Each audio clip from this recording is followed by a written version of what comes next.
บายในยามแรงท้องฟ้าแจ่มใสมื้อนี้มีเมฆบางเล็กน้อยมันจะมาใส่เบ็ดใส่ทอยเบ็ดเหงื่อขี้กระเดือนรุ่นน้ำเดียวมันสิหมานบอกมื้อนี้แต่ละมื้อเข้ามาก็พอหมานอยู่ทุกคน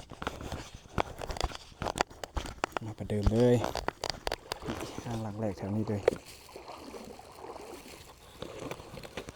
ประเด็นคือน้ำมันขึ้นหลายแห่งทุกคนขี่บนห้างก่อนซะ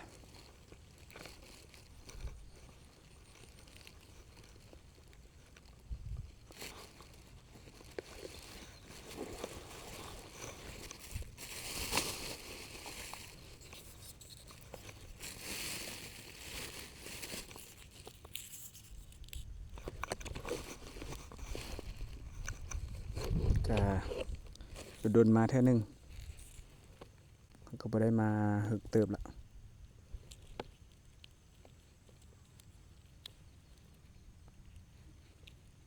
ตามแบบหมุนเข้าแบบนี้เนาะเพื่อให้ปลาน้อยมันกินแล้วบ่หมด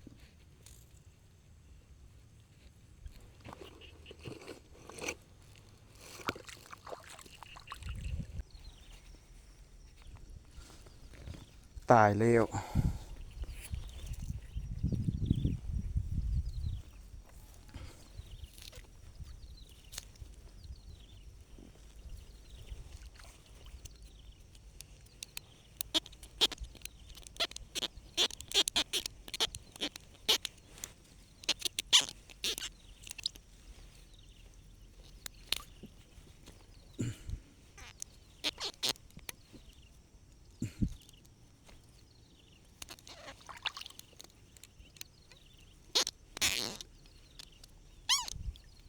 ดีแต่มันพันตัวนี้นี่มันกินเลิกกันใหญ่อยู่โทษถ้าก็บ่เลิกเลยเกาะมินมันเกือบสิหลุดแล้วเนี่ย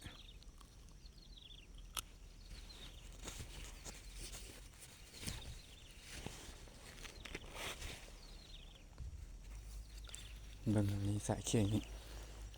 สายตึงนี่อยู่ป่ะ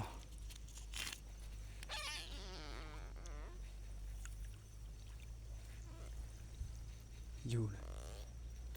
ตัวบ่ใหญ่นะเนาะนี่ตายมันเนาะ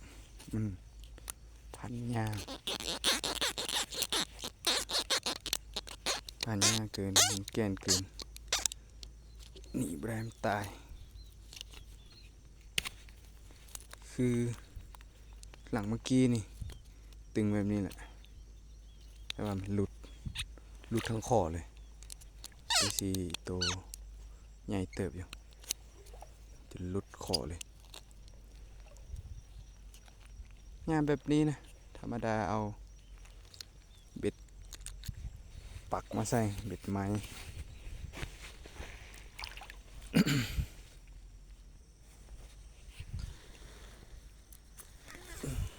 มาหลังนี้สายตึงนี่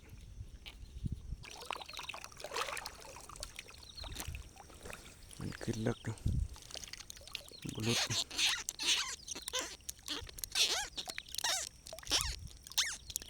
ถ้ามันบุกคืนลงเลิกมีหลุดแล้วเด้อนี่โอ้หลังนี่จมดิ่งเลยอยู่ใสผ่านอยู่พูน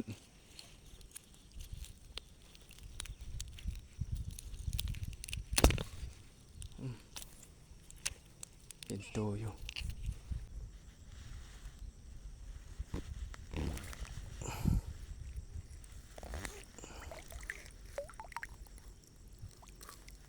นี่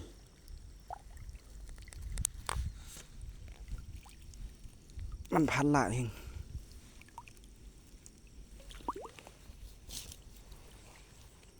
ไม่กี่หลุดแล้วแท้ก็ มันพันหลายแล้วนี่หลุดแน่นอนนะทุกคน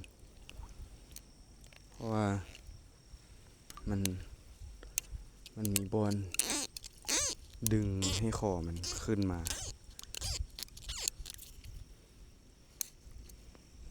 เด็กเหลือแค่นี้เกาะแค่หิมปาก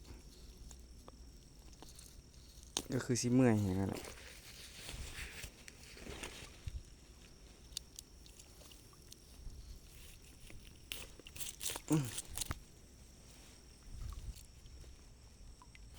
อีกหนึ่งหลังทุกคนตัวนี้ก็ใกล้สีหลุดแล้วเห็นอยู่นี่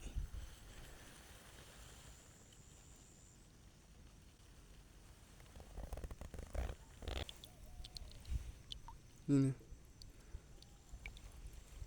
เบ็ดอยู่นี่นะสีหลุดแล้วนะ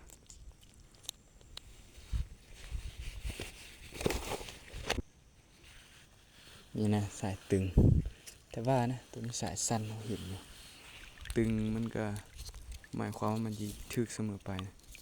แต่ว่าตึงก็ดีใจแล้วได้สำหรับผู้ที่มาห้างเบ็ดแบบนี้ได้เห็นสายมันตึงแล้วนะสายมันตึงก็ดีใจแล้วนี่คนมันมาพันอยู่นี่แล้วมันหลุดคือ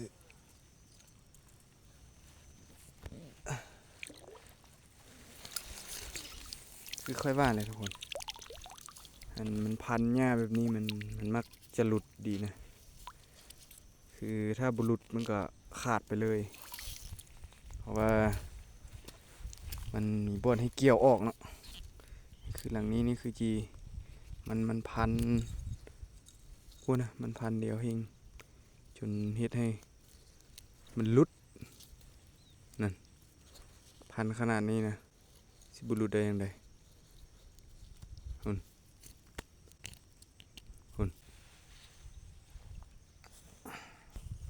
มาประเดิมหลังสุดท้ายสุดท้าย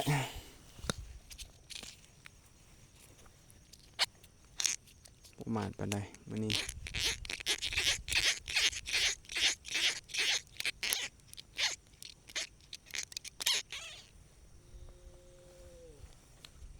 สายมันยาว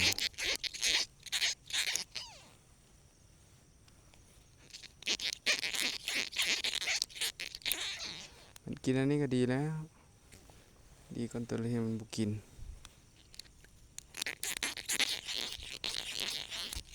กินอันนี้ก็ดีแล้วแล้วมันนี่ประมาณมื้อนี้มันน้ำขึ้นหลายบ่มีบอลสิห้าง